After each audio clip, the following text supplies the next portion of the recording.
Good day. This is the Elliott Wave weekly update for the S&P 500, being recorded on Saturday, September the 7th, 2024. I'm going to start here with the SPX, the cash market, and I am on the daily chart. And as in the NASDAQ, I did a little bit larger of a review. I don't think that's necessary to go repeat that again because it's pretty much the same.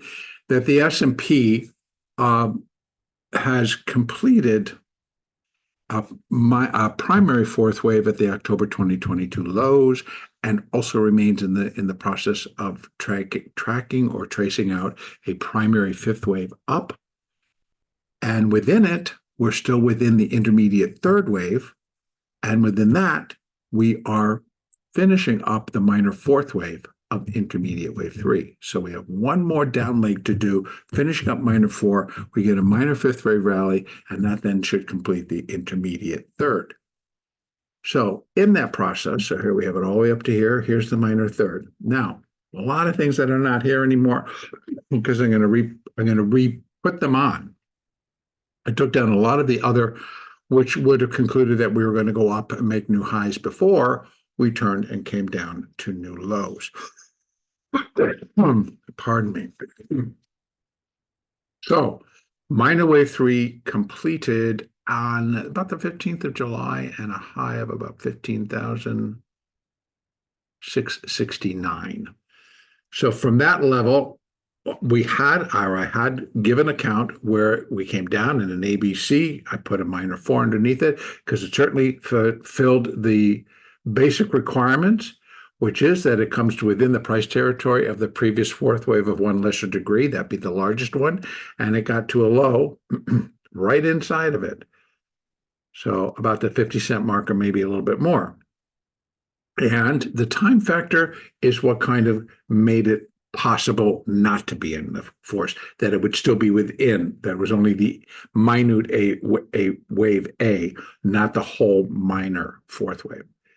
Now, follow me there. So being that it's still the A wave, then we'd be looking for, if it was still, minor five, we'd be looking for a fourth wave, right? Because it'd be 1, 2, 3, and this is 4. That fourth wave got out of bounds, so to speak, not breaking the rule, but it's getting too deep, and the look and feel of it do no longer match in terms of this wave and this wave. You can see that's one day, and this is already 1, 2, 3, 4, 5 days, or at least 4. So that just doesn't fit anymore. So what it does suggest is that we're still within the minor four and that we're coming down in a C wave. Now, in support of this, there have been some things. Let's go down. Let's take a look at the 4-hour chart. And actually, I want to go back to the daily because I need to put in one marker for the C wave. That would be down to here and back up to there. Excuse me, but I've got the tickle in the throat going. Okay, so the C wave would pretty much be, I'd be looking for wave C to come down and at least break below 51,016, or actually get an exact number, 51,020. To break below that before it was complete. We have the ultimate destination, which would be the low from the minute wave 4, which was 49.53. Now, this is in the cash. The first marker would be that this actually was pretty flat. That's 569, and this high was 56.51. So it pretty much was flat, right? A, B, very flat. So to think that it wouldn't go much further than here fits. This is 51.19. This missed that high by, this is 56.51, and this is 69. 18. All right. If we go from there, we take off the 19, where are we? 51,000. Notice how clean that can be, because it's a big flat. And it would fulfill. It could be a minor four, and then we start going back up, and we end up again at back above 5,600 at some point. Now, if this turns into something much larger, still could be a minor four, but we've got another level down here. First, we've got 49.53, and then we have 47.61 down here. And the room on the RSI, and a lot of room for this to really start to get more like this. Big gap, bigger gap. I would suspect that we're going to get a gap on Monday in the cash, because the hour after saw the ES break additional levels on the way down in that hour after our regular session finishes. So the 4 to 5 hour in Eastern time. That saw the futures market just kind of take another tumble, and a decent tumble, and break levels. They broke that are more associated with the flows, which, you know, if they don't know, these are numbers or levels that I give within the trade room, and it's a part of being in the trade room. But when those levels get broken, particularly now that the market is more leaning towards a stronger downside, so what seems to be happening is that we go from a positive gamma to a negative gamma, or it goes from risk on trading to risk off trading. And the risk off trading involves selling, the risk on trading involves buying. So we've got that dynamic really being pushed into gear. Now, how much of it was actually related to Friday's expiration, we're going to find out. So, and I think that a lot of it may have gotten rolled forward, but the pressure may still be on, because we don't necessarily know exactly how all these firms are coming out and all the traders are coming out of that Friday expiration if there's a continued slide. And with the fact that I do believe that the cash market, which does not open tomorrow, and if the futures continue to go down, then it really will cause a gap on Monday in the SPX, and that in and of itself for the SPX and the spiders will be reflected, because they will then break those levels and start heading towards the next one down. So I think that we could get more of a negative atmosphere that just produces the selling. And it's the changing of positions. It's the rotation of capital. It's all kinds of things going on all at the same time. So what's happening is the cash is flowing. It's being moved around. The option flow is going to be very important, because you're going to see where the money's going from and to, and in what form. You know, are they working calls? Are they working puts? Are they selling the puts and buying the calls? Are they selling the calls and buying the puts? That's a whole narrative change. It's a atmospheric change, you might call it. And that would, and because you have positive gamma atmosphere and negative gamma atmosphere, so it's an atmospheric change. And so, and I think that we're kind of heading into kind of like the middle part of that, because if on an Elliott basis, I think we're coming down in a third wave. That is wave 3 of C. And there's quite a bit more to go, as you can see in the cash. We're close to 54.08. I'm looking for it to come down below 51.16.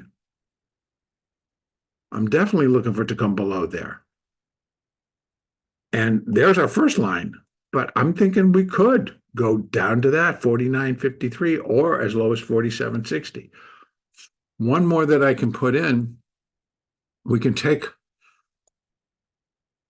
Yeah, they actually are wave 4 projections. So let's go take a look at those. That's the daily. Let me go to the weekly. What, one too many, that one, because I want to get this in.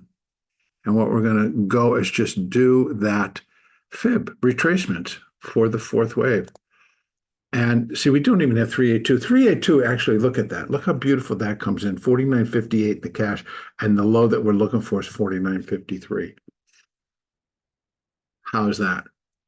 So to say that the market can't do it, nah, it can. And look at how clean that lines up with that previous fourth. So yes, that's what I'm looking for. And it should come down in 5. So maybe this only holds for the wave 3. And then we go back up in a 4, we come back down in a 5, we hit that, and then be done. But we have additional levels underneath. The 50% sits at the 1.618. for wave C. So again, both are good. 47.60 against 47.40, which is the 50% retracement for wave 4. So all of this can be comprised. And I want to tell you, like what they're talking about is the strong down days. Well, guess what? The market may move from 5,400. It could go as deep as 47, the mid 4,700. So yeah, it's going to feel pretty strong. But that's the beauty of trading. You know, it's like, I'll tell you the truth, I got another piece and it's on the website and it's called Don't Panic, It's Only a Number. And it's something that I wrote in 2013 and then updated and published again. I believe it was in 2014, 20 or 17, somewhere around in there. And now I'm bringing it back out in 2024. And because it's still applicable. And it has to do with actually don't panic, it's only a number, so it's mindset. So it's on the website. Check it out if you want. It's free. Now, back to the SPX. So here we are. That was the weekly. Now I got those additional numbers. Let's go down and take a look at the 4-hour chart. We're looking at the internals. They're still really, they fit. 1, 2. See, it could be a third. It could be going down in a third, but maybe it's still within wave 1. 1 of C. So again, we got a lot of territory to cover. So it's either, this is 1 of 3. So we got 1, 2, 1 of 3, 2 of 3, excuse me, 1 of 3, 2 of 3, 3 of 3, 4, lots of renditions. Again, a lot of it because it's the same type of trading action that we saw here. This was negative gamma. And it pretty much happened right there. There was the first gap. Then it kept going, got a little respite, and then it was the second gap. We don't really have even the first gap. So maybe we get that, we gap, we come back up, and it goes, whoo, we're done, and then we gap big to finish. So, and that's just going to be transferred over here. So we'll try to translate that.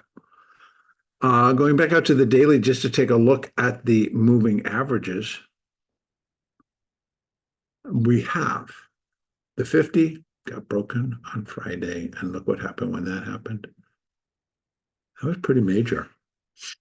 And that was more the normal reaction when you're coming down off of highs, close to, the all-time high. That, yeah, you break the 50, smack. Here's the 200, still actually angling slightly up. Now, two things come into my mind. We are coming down in a minor 4, and it's going to look like the world's coming apart.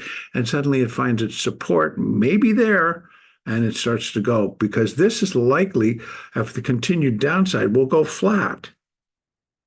And it's likely going to be broken as it's flat, just like that 50 was. It was flat. Now it's going to turn if there's continued downside pressure. This will do the same thing. But it's going to provide some support. And guess what? We're down below it. We have it, right? 1, 2, 1, 2, 3, 4, 5 of 3, 4, 5 of C. It all fits. That works. All right, let's go over and take a look at the futures market. We got the same deal. This one shows a little bit deeper. So this broke. There was a lot resting at 5,400. Now, inside the SPX, we closed right below. Okay, I don't need that. I just need SPX.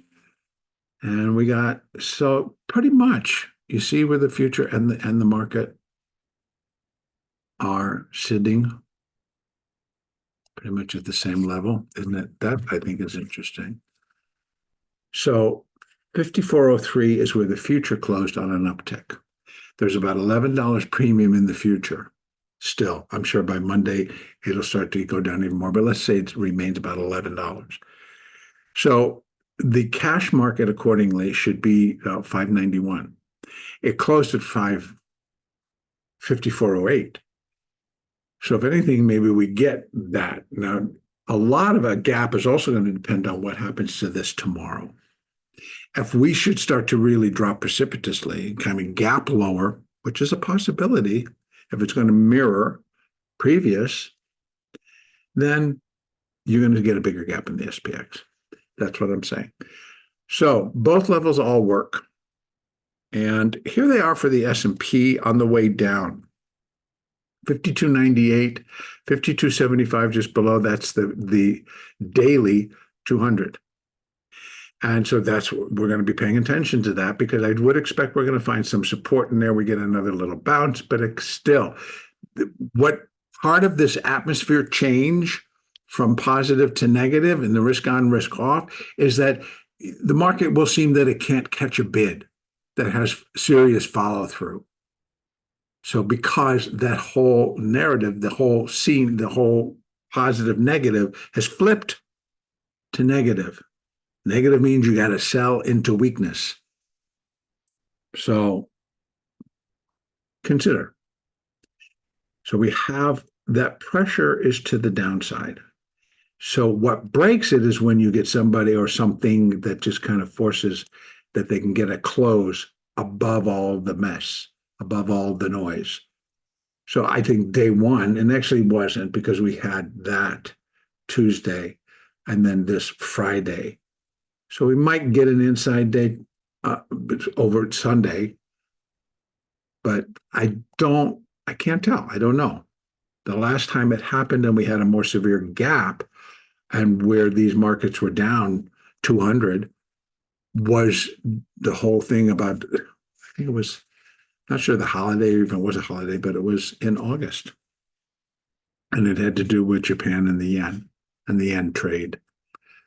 So, but here we have support, 52.98 down to 52.75. And also, again, this may start to round and go down with continued weakness. So that number will change where that support level is. The fib will stay the same. The support may waver. But next up we have 50.68. Now this becomes very important because I'm sure that the 5,000 strike, that line in the sand at 5,000, I think that still remains. I can't imagine that they had too much reason during this rally to shift it. And so what was there was there. And I think that it gets left right now. So that level remains very important. In fact, it could have weakened some, is like, because on that rally up, taking the position off made sense. So, but we'll see. We don't know. But I do think that it's going to be still a line of support there. And if it gets broken, then I think it could be a quick trip down. Like it kind of was here and like it kind of was here. But it would have to be down from, these levels below 5,000. You get that quick slip. All right. That's the futures market. Also, we got our points, and that's what we're looking for. Again, the numbers, it goes along with the flows. It's the capital flows, the option flows, and the gamma levels. I give that information in the trade room. And it has been, and I give it for the SPX, the ES, and the spiders. So kind of covers whether you're an options trader, whether you're an SPX trader, or SPX options, or the zero DTE options. A lot of that, that's where all of that comes in. So that's part of the trade room. The trade room promo is continuing through September the 16th. I'm encouraging people that if they'd like to give it a try, there's a good discount for 30 days.